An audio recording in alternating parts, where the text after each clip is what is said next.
Okay. I could probably get behind that. Not a single leader in the Democratic Party is. Why?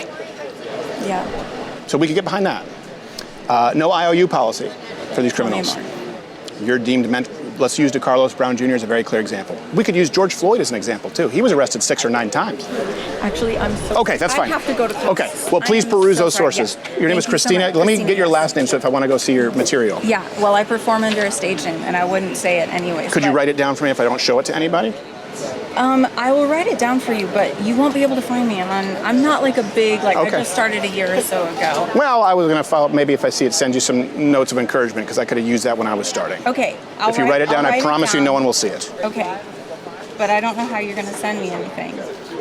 Well, just no vibes, I think is the term that's used now. No I'll be watching, vibes. know that I'll be out there going like, hey, go get him. Well, this is my stage name. Okay. So, Thank you. Thank you, Christina. Yes, thank you. I appreciate it. Good luck with this. You too. God bless. And I just want to say, if it's really inappropriate, if anyone from the left or the moderate is right. How much time can you spend on TikTok, cycling through the same, violent ideologies? Because conservatives can have. I'm banned from TikTok because I said Xi Jinping has a small penis. So that's the Communist Party. TikTok. And that's what we see from. And that's what we see from these leftists. But I appreciate you sitting down, Madison. Thank you very much. Are those furry pants? So that they look. They're furry pants and what? Well, they're fur. Bear pants. Oh, they're bear pants. Sorry, I didn't mean to. Adidas shoes that are very, very exclusive and rare. But So what took you back when I said furry pants if they're bear pants? I didn't mean to offend you. They look like fur. well, they are bear. Okay. Boston. They're bear Are pants. you a fan of Boston? No. Not very much. I only spent a little bit of time there with the hockey exchange. Montreal, we do an exchange with the Boston, and it's an intensely uneducated and often quite racist people. But thank you very much, Madison. Of course. I appreciate you taking the time. At the University of Texas, at Kansas University, UCLA, Cal Berkeley, Stanford, USC, Penn State, Columbia, NYU, Harvard, Boston University, any of their esteemed professors in these schools who are willing to have a debate with a college dropout comedian. They can name the time, the place, pick the moderator and the rules. It should be an easy day out. And I encourage anyone who has any friends at these institutions, or if you have an association, to encourage their professors to do so. Or we can have a civil dialogue and maybe get to the root cause as to why you've been failed as students. You've been failed. It's time to go straight to the top to the people who failed you. We'll announce this publicly and post this list publicly, and I'll update you guys. If anyone reaches back out, no luck yet. I very much appreciate you doing the work that your professors, in many cases, refuse to do. I can tell you because I've been on the receiving end many times. So the reason I stopped doing Change My Mind for years is because every single time out there was some kind of attack. Yeah. For exactly the kind of conversation we're having right now. Right. And the ones that you've seen. I don't come out and instigate, but some people yell at me. Rocks, concrete milkshakes, Molotov cocktails, slashing tires, doxing.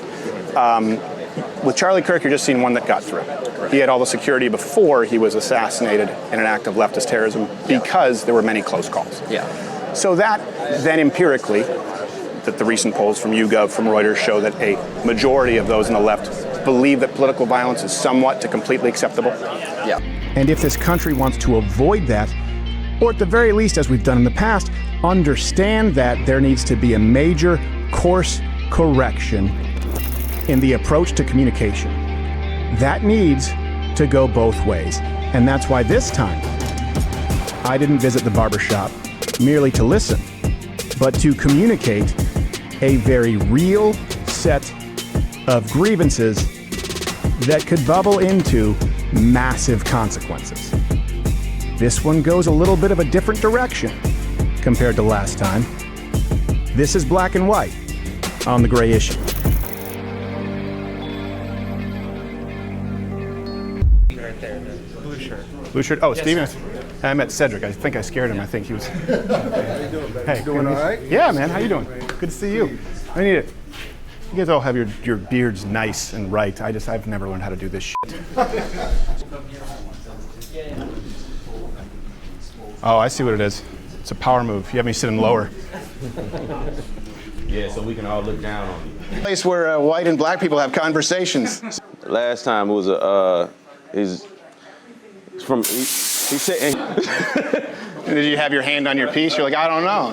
What do you guys think like when you see someone with a MAGA hat? Because I know we were kind of talking about that last time. What do you guys think like when you see someone with a MAGA hat? Because I know we were kind of talking about that last time. What do you guys think like when you see someone with a MAGA hat?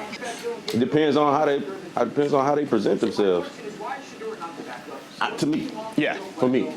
Well, okay. So like, what would present themselves in a way that would be like decent versus piece of shit? Yeah, how some people carry that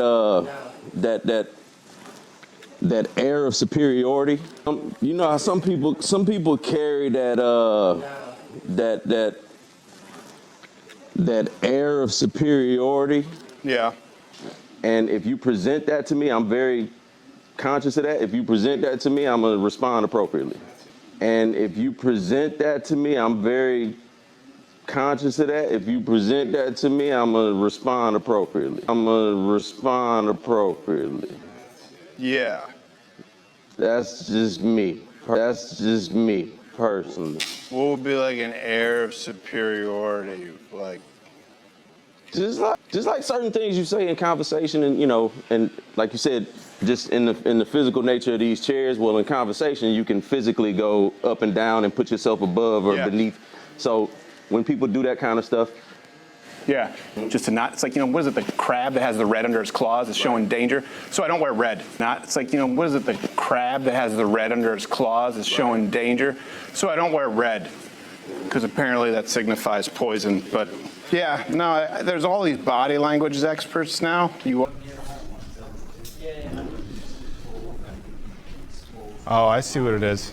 It's a power move. You have me sitting lower. You said just in the physical nature of these chairs. Well, in conversation, you can physically go up and down and put yourself above or beneath. So when people do that kind of stuff.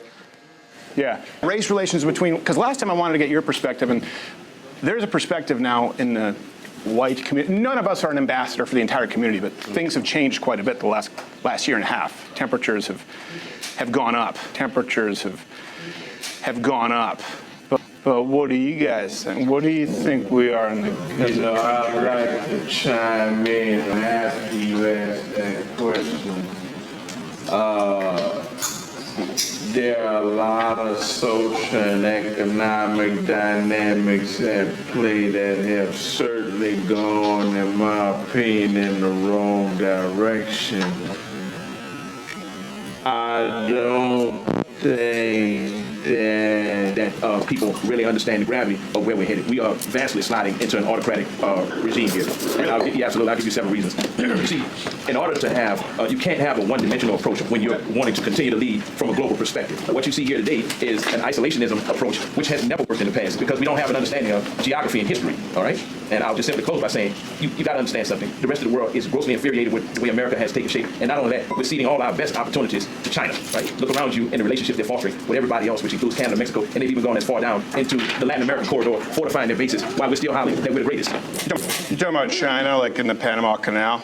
Not just the Panama Canal. Let's pivot from the Panama Canal and let's look at the long-term strategy they have now, where they just signed an agreement with Mexico to build another canal bypassing the Panama Canal. And when you look at the whole transatlantic corridor, where you've got now Brazil and Canada as well as Mexico trading and stopping in Peru, where China has a huge presence at, circumventing completely the navigation, the use that comes with having to use the Panama Canal. So we'll avoid conflict with America and just simply go around America. Is what's happening here. Talking about China.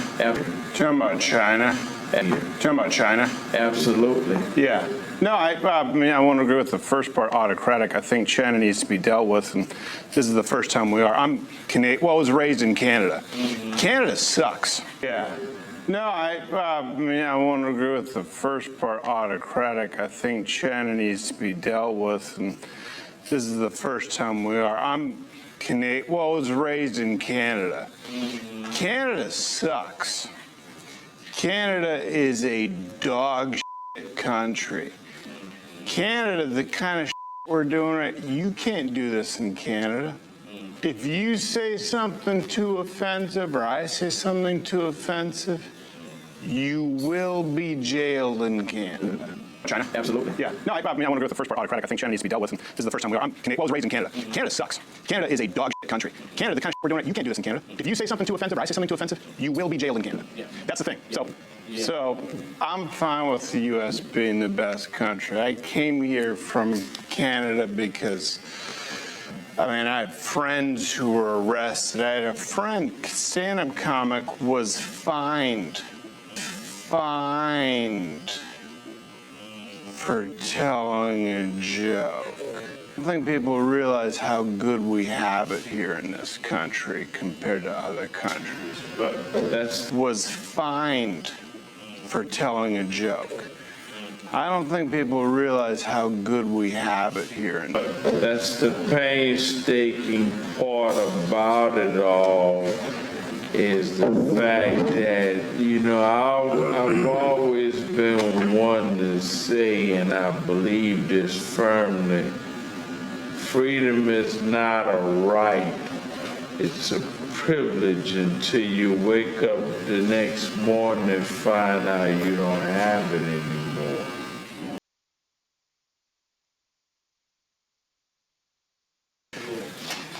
Last time I was asking where you guys thought we were, you know, as far as in the country relation. Like, have you guys heard of the term black fatigue? Have you guys heard of the term black fatigue? Mm-hmm. You guys know what that means? Since the last time you came, that's become a thing. Yeah, I was about to say, that's just become a recent thing. You guys know what that means? Since the last time you came, that's become a thing. Yeah, I was about to say, that's just become a recent thing. Since the last time you came, that's become a thing. Yeah, I was about to say, that's just become a just become a recent thing. And do you know what it means? And do you know what it means? Term that's being used by people. It's a term that's being used by people in the white community, by and large, again, saying they feel like they've been victimized and they're tired of taking that shit. You know, that was a girl. Across the country, the rate is a black man or person, because most murders men, there are very few female murders, 12 times more likely to kill a white person the other way around. No, and look, we always have to say not all. Right. Like, not all white people wear MAGA hats and are dumbass pieces of racist shit. But what I'm saying is black fatigue is white people going, you know what? I know I'm not racist. And I know that we're dealing with record crime, and I know that I'm more at risk. And they have negative interactions, and they're constantly told that they're not allowed to voice their fucking opinion because they're white. And they're constantly told that they're not allowed to voice their fucking opinion because they're white. And if those people get pissed off, like, that's where we actually could end up with some kind of, I'm telling you, I see this brewing. I see people who were milquetoast white suburban who are becoming actually racist. Now going, and if I say something, it's turned into a racing. I'm telling you what, that's where it's coming from. Not necessarily. They have to get on a train. That lady wasn't in danger because that man was black. That lady was in danger because that man was crazy. No.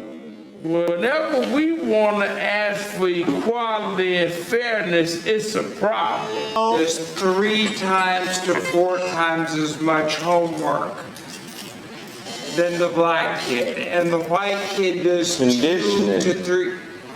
Why? Why do young black men fight in packs? Why do young black men fight in packs?